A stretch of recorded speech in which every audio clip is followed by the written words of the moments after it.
Shalom, shalom a todos. Bem-vindos de volta a mais uma leitura do pequeno Midrash Diz. Hoje eu irei ler a porção Bo, referente a Parashá Bo de número 15. Eu sou Esther e seja muito bem-vindo a este serviço de leitura. Vamos começar a leitura? A oitava praga, gafanhotos. Desde a primeira vez que Moshe e Aharon vieram ao faraó com a mensagem de Hashem para que libertasse os judeus, 7 pragas terríveis se abateram sobre o Egito. E cada vez, tão logo a praga terminava, o faraó se recusava a deixar os judeus saírem. Agora, Moshe e Aharon vieram a ele pela 8ª vez, com a advertência de outra punição, a praga dos gafanhotos. Quando os servos do faraó ouviram este aviso, eles se dirigiram ao faraó e suplicaram: quanto tempo mais o Senhor deixará que este homem, Moshe, lhe faça problemas para nós? Prometa-lhe que deixará os homens judeus irem embora para servir a Hashem, mas mantém as mulheres e as crianças no Egito, para garantir que eles voltem. O faraó chamou Moshe e Aharon e lhes perguntou: quem vocês querem tirar do Egito para servir Hashem? Todos os judeus, responderam Moshe e Aharon, homens, mulheres e crianças. Nós levaremos os nossos animais também.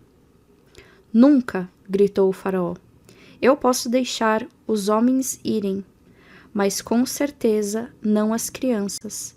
Elas ficarão aqui para eu ter certeza de que os homens voltarão.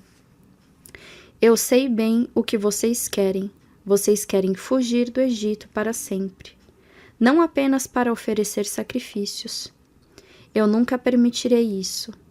Com estas palavras, o faraó mandou Moshe e Aharon embora.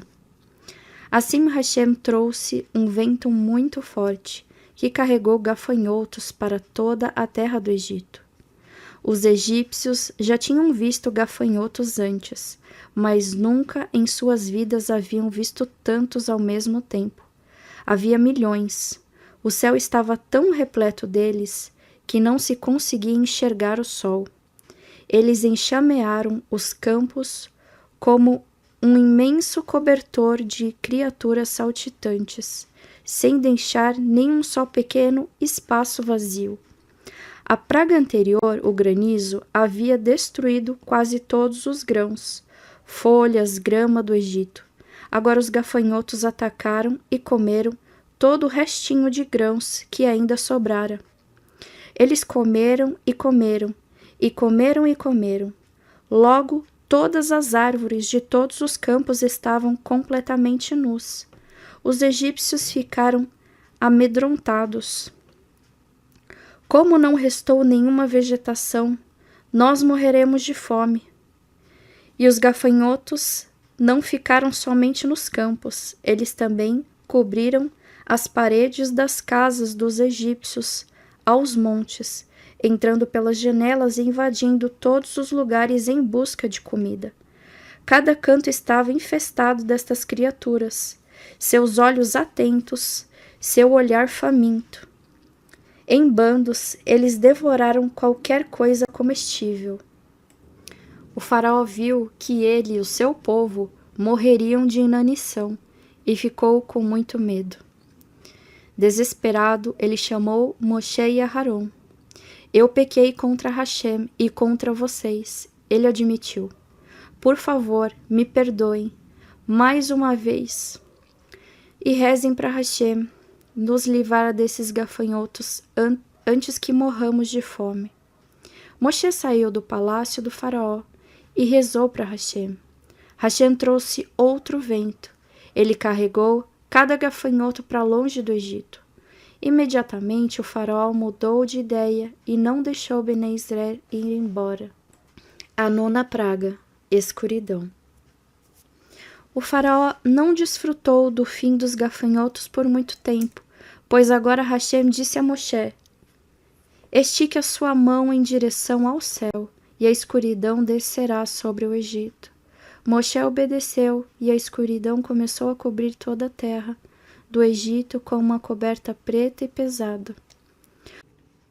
O dia era mais escuro do que a noite, e a noite ainda mais escura do que isso.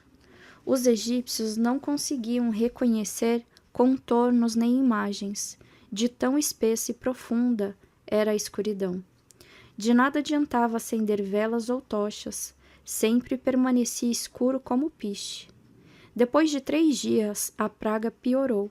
Hashem fez com que o nevoeiro preto ficasse tão espesso que os egípcios não conseguiam mais se mexer. Quem estava sentado não podia se levantar. Quem estava de pé não conseguia se sentar.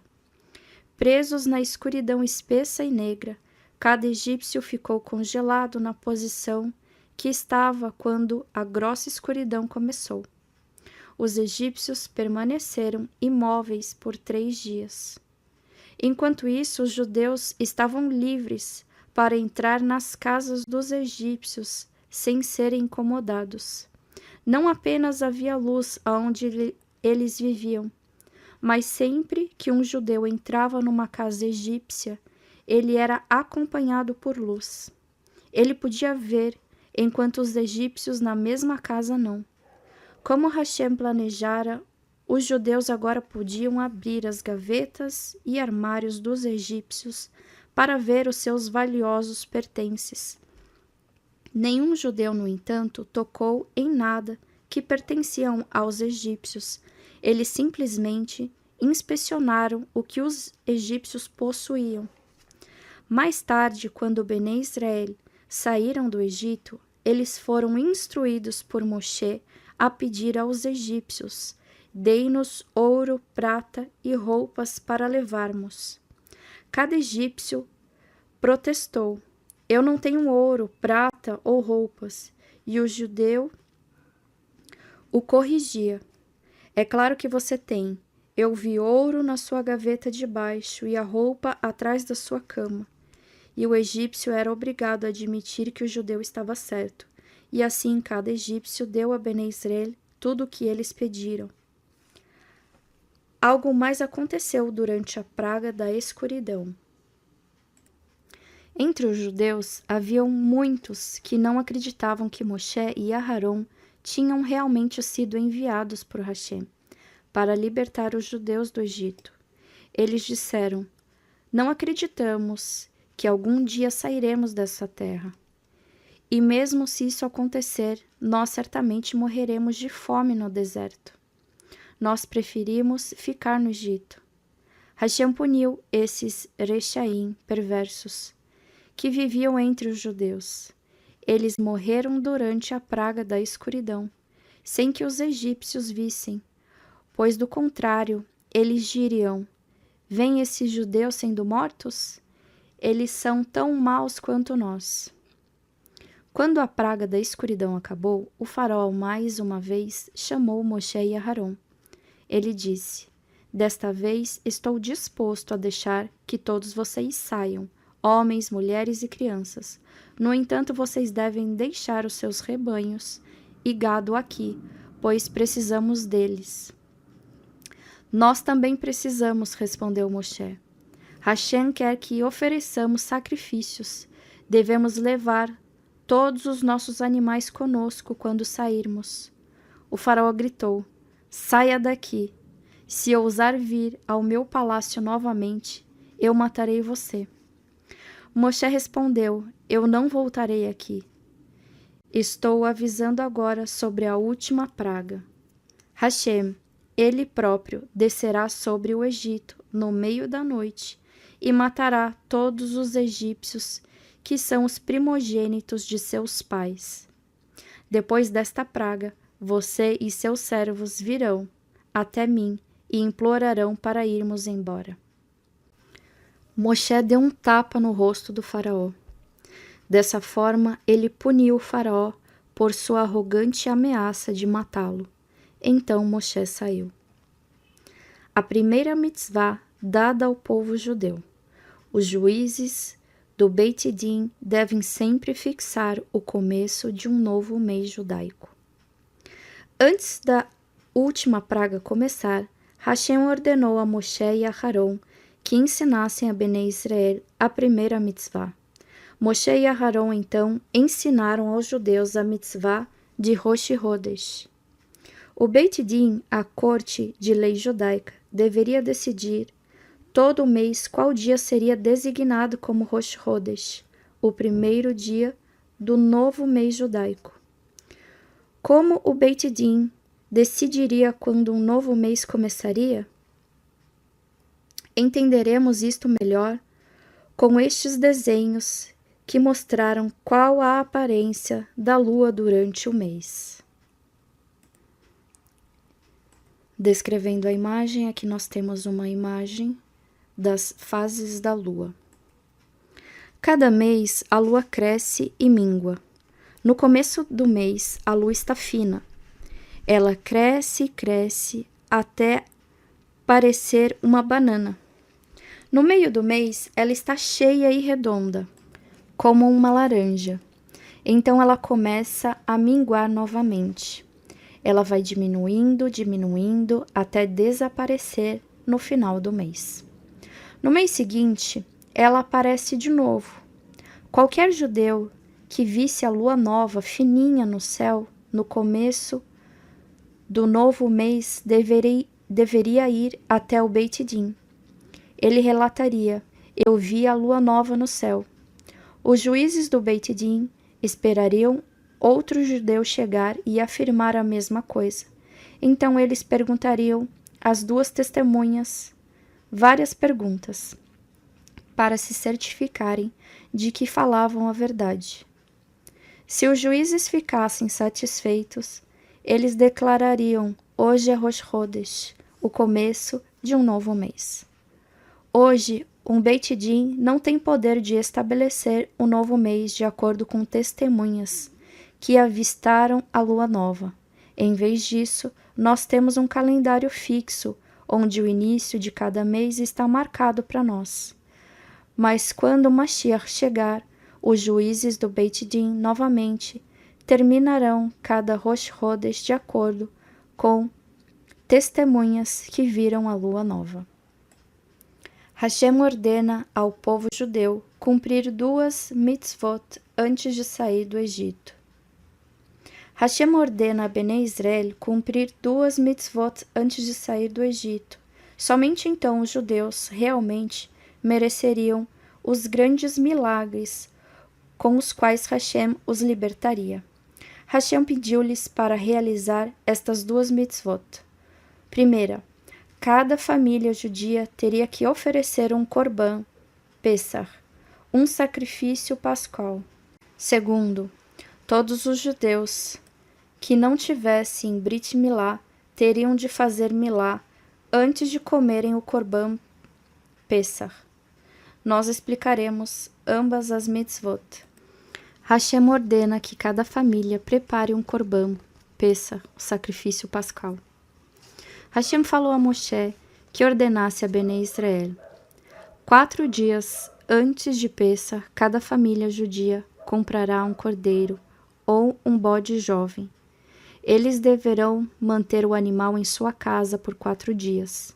Na tarde do 4º dia, eles abaterão o animal como korban, Pesach, uma oferenda de Pesach.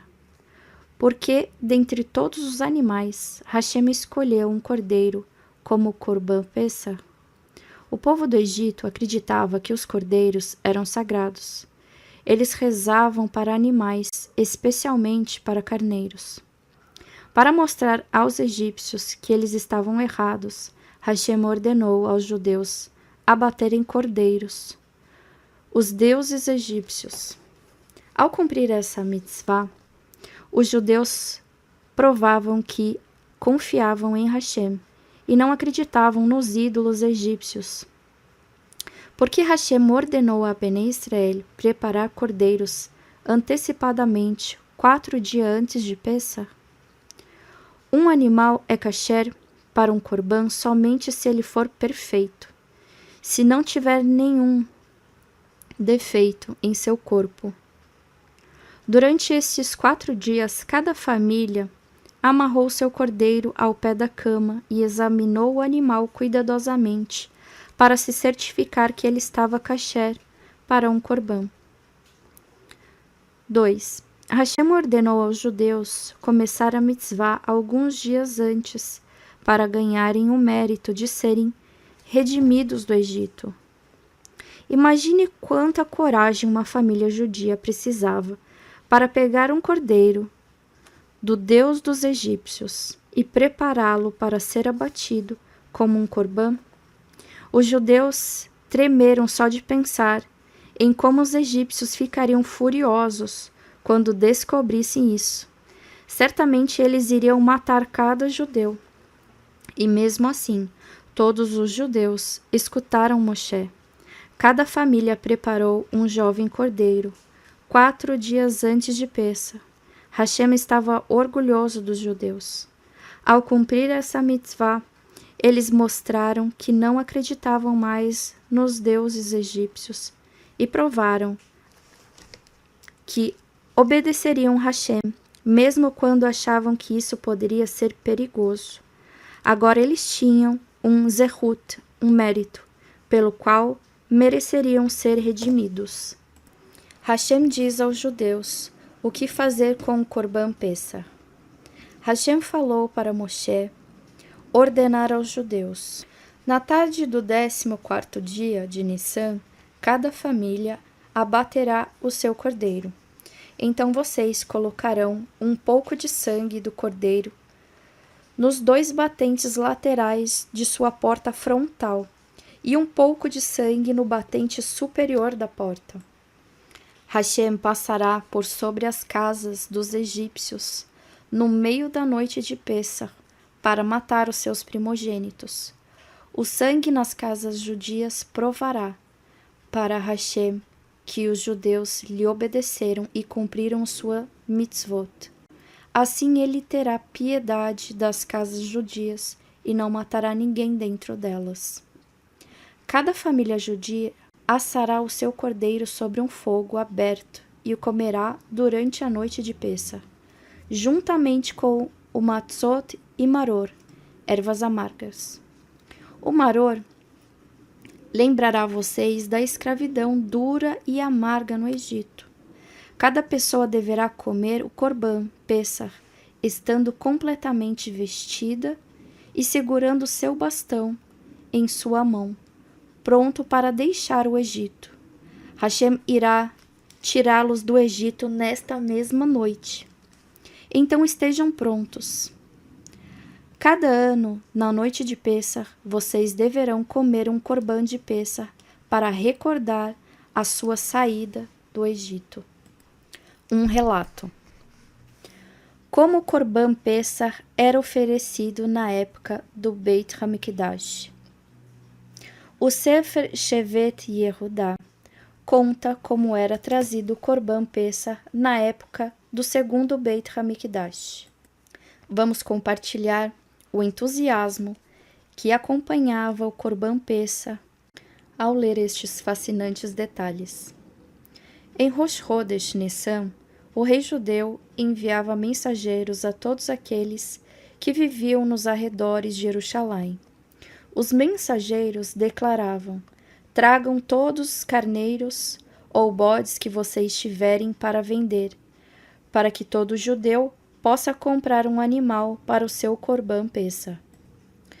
Todo judeu que tinha um animal para vender levava-o para as colinas próximas de Jerusalém. Os carneiros postos à venda eram levados em um riacho para ficarem limpos. Tantos carneiros eram levados que as colinas deixavam de ficar verdes, ficavam brancas. No 10º dia de Nissan, 4 dias antes de Pêssah, todos os judeus que precisavam de um animal para o Corban Pêssah vinham comprar um. Os 4 dias restantes até Pêssah passavam em um turbilhão de preparativos, como a movimentação da chegada de Yom Tov. Quando chegava Erev Pessah, mensageiros sopravam suas trombetas e anunciavam: Ouça, povo de Hashem, chegou o momento de oferecer o Corban Pessah para Hashem. Conhecendo a santidade dessa mitzvah, os judeus vestiram as suas melhores roupas de Yom Tov. Ao chegar o meio-dia, todo o trabalho cessava. A única atividade era a preparação para o Corban Pessah. Cada judeu vinha para a Azará, o pátio do Beit HaMikdash, com o seu carneiro. Fora do Azará ficavam 12 levim, que advertiam as pessoas para não empurrarem os outros ao entrarem, e outros 12 nevim ficavam na parte de dentro para assegurar que a saída da Azará ocorresse sem empurrões. As pessoas entravam em 3 turmas. Quando a Azará já estava cheia, os levim fechavam as portas. Aqueles que ficavam de fora tinham que esperar pela próxima turma. Todos os carneiros eram abatidos no Azará. Um cohen recebia o sangue dos animais em um recipiente, em forma de cone, feito de ouro e prata. Este recipiente com sangue do Corban tinha que ser derramado na parede do Misbear. Centenas de milhares de recipientes com sangue precisavam ser levados para o Misbear em Erev Pessah, naquela única tarde. Qual seria a maneira mais rápida de o sangue chegar ao Misbear? Os Kohanim formavam uma fila, desde a entrada do Azará até o Misbear, com a sua mão direita o Cohen. No começo da fila, passava o cone com o sangue para o outro Cohen, ao seu lado, que entregava o cone ao Cohen ao seu lado, e assim continuava até o cone chegar ao Cohen próximo do Misbear. Então, com a sua mão esquerda, ele passava o cone vazio de volta para o Cohen ao seu lado, e assim o cone ia passando até chegar novamente ao começo da fila. Cada um dos Kohanim na fila passava os cones cheios com sua mão direita em direção ao Misbear, e os cones vazios com a sua mão esquerda, de volta para o começo da fila. Havia várias filas de Kohanim.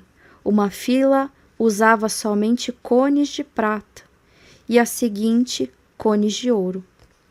Era tão bonito, você precisava ver quão rapidamente os cones se moviam pela fila em direção ao Misbear e depois voltavam. Os cones pareciam flechas de ouro e prata voando pelo ar. Agora você sabe como os Kohanim conseguiram oferecer o sangue de tantos korbanot em uma única tarde. É claro que um revezamento assim tão rápido de cones não poderia ter sido alcançado sem um treino anterior. Os Kohanim começavam a treinar 30 dias antes de Pessah. 2 Kohanim com trombetas de prata ficavam em um lugar mais alto na Azará. Eles tocavam as trombetas de prata toda vez que uma das 3 turmas começavam a oferecer seus korbanot. Este era o sinal para os levim iniciarem a recitação do Halel, acompanhados de seus instrumentos musicais. Os judeus diziam o Halel junto com os levim. Depois que os carneiros eram abatidos, as pessoas tiravam a pele deles. Havia ganchos especiais de ferro nas paredes onde os animais eram pendurados para o esfolamento. Depois, os Kohanim ofereciam algumas partes dos carneiros no Misbear. Cada judeu levava o seu carneiro para assá-lo em casa. A maioria dos fornos para assar era colocada na porta da frente das casas para divulgar a mitzvah. A oferenda de Pessah era comida em Jerusalém naquela noite pela família ou grupo que havia se reunido para fazer este corban, em meio à recitação do Halel e louvores para Hashem.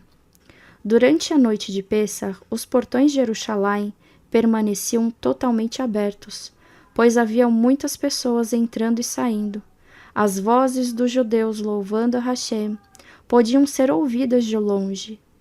Que Mashiach chegue muito em breve, para que todos nós possamos participar da celebração do Corban Pêssar em Jerusalém novamente. Fim da leitura da Parashá Bo, do Pequeno Midrash diz. Espero que todos tenham aproveitado esta leitura e tenham sido edificados. Nós nos vemos na próxima semana. Shalom a todos. Shalom, shalom.